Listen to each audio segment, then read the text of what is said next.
Welcome to the shed. So,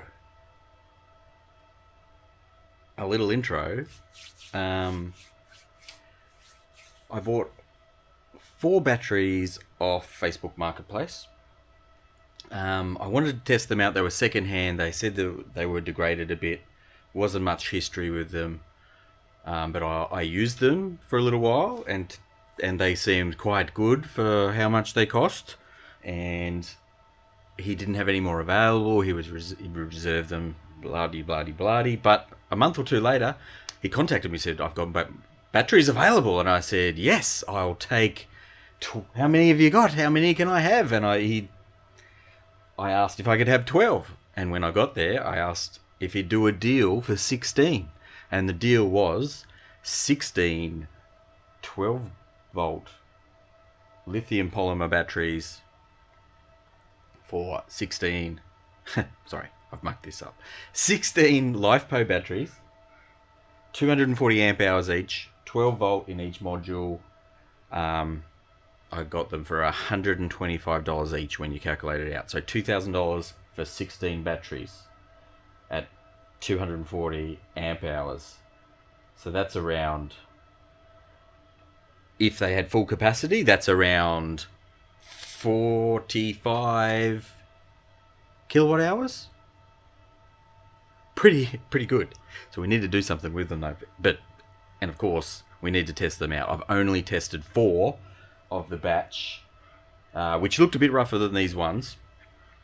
No idea what we've got here. They're secondhand. They're from 2019. I think from their casing, they may be out of an EV. We'll have a look at that. There's some German writing on them and some batch dates, but not much else. We don't know what's in them or anything. One really good thing is it looks like the BMS leads are all let out. We can have a look. Let's have a look. Look at these. There they are, 16. And we've got some, you can see that I'm guessing these are the BMS cables, it's great. And this would probably be, I'm guessing that's temperature, that little one. These are definitely BMS leads. Some of these terminals look broken, but they're not. They just sort of sit a bit loose. Like when they tighten, they only tighten to the bar. So there's no chance of really stripping them out or anything. But there they all are, and you may notice the wood heater's going, and it might be a worry, but I can assure you, these aluminium cases, this is cold to the touch. Quite cold. Freezing cold. Amazingly, what heat that it does get, it just sort of, as aluminium does, in a big heat sink. Here is one of the batteries. So you can see they're very heavy. Oh, they've got a plastic top on them. Very thick on the ends. Very reinforced aluminium housing, which is welded to these side plates. Oh, and there's a bottom tray, which there's like a bolt or a screw hole there, but there's no screws, so it must be glued on. I'm not sure how that's actually attached, but aluminium on the bottom to keep the battery safe. You can see the modules there. Now these are 4S modules. Let's see if we can get this plastic top off. So they're 12.8 volt.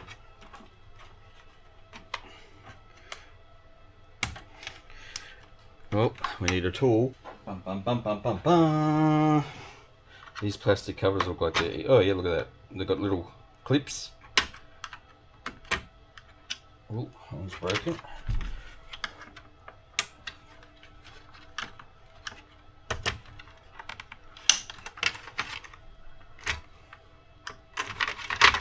Oh, easy. Aha! Oh, they're actually welded on. So to get, there must be 120 on the side here. It's got 240 amp hours, so we must be to 120 amp cells in series and paralleled up to, this is 1, 2, 4, 6, 8. 8 modules, yeah, that makes sense. And they're all, they're sort of, the BMS leads are like spot welded and then a bit of glue over the edge to stop them from shorting out on anything. And the terminals are actually welded on. That doesn't bode well for taking them apart and building a new pack, but I think we can use them as this. They'd already be compressed and everything in these cases, because that must be why they weld them on. They must package them up, apply the pressure, and then put the welds in place. So that's a pity. We're not really, unless we have a bad one, we're not going to be able to really pull it apart and see what sort of cells are in there. Oh, there's the little temperature probe. Huh. So that's pretty cool. I'll give you a closer look. So temperature probe goes through to here by the looks, black. So that's the little temperature probe in the middle of the pack, and the BMS 3, 4, 5. 1, 2, 3, 4, 5. Yep, that's right. Total negative, total, yep, 4. You can see there's not much labeling on them. We've got 248 amp hours. Don't throw it in the bin. A label in German, Lieferdatum. So this will be the build date, the capacity. I imagine that's a batch number, or maybe that's a batch number, and a hand check date. It was built on the 22nd, checked on the 23rd, and the person that did it, I imagine. We've got a barcode with a serial number, a DE5L.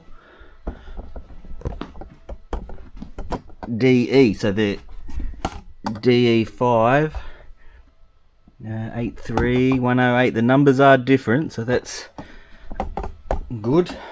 I imagine, I don't know what these are out of. The bloke didn't really know what they were out of, but I reckon they're out of some kind of vehicle, an EV or something, because to have this extra strong casing on it, it would be, it must have been in some environment where you don't want it getting damaged if it took a bit of a hit or a crash. So, yeah. Oh, there's another label, same label on this side. Very good. Okay, first things first, we're going to write numbers on the batteries so we can ID them. I've got this U-Butte paint pen. I think we'll just do 116. So.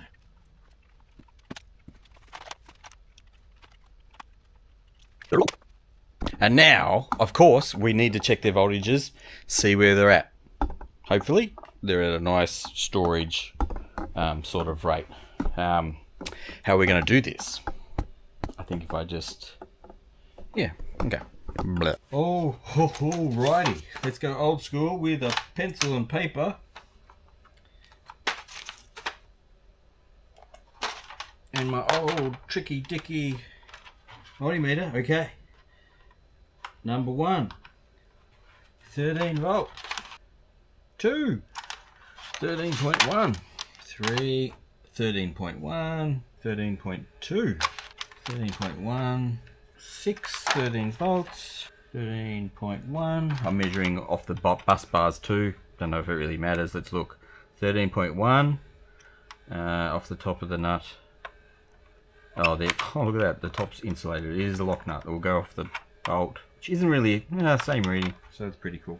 8, 13 volts. No, it's okay. 9 is 13. 10, 13.1. 11, 13.2. 12, 13.1. 13.1 for 13. Oh, here's a low one. 12.8. Not really too low though. Another 12.8. And finally 16, 13 volts.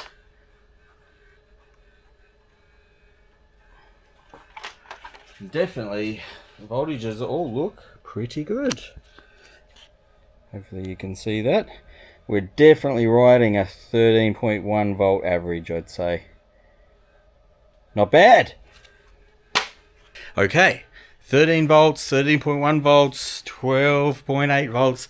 That tells us at least that should be, I don't know off the top of my head, but that should be a good storage voltage. When I picked them up, they were in a storage locker type setup. And they have been sitting here for a few weeks waiting for some love. Yes, it's a good start. I think as first steps, I've got a BMS on the way. We might put 2 into an 8S configuration, so 2 in series.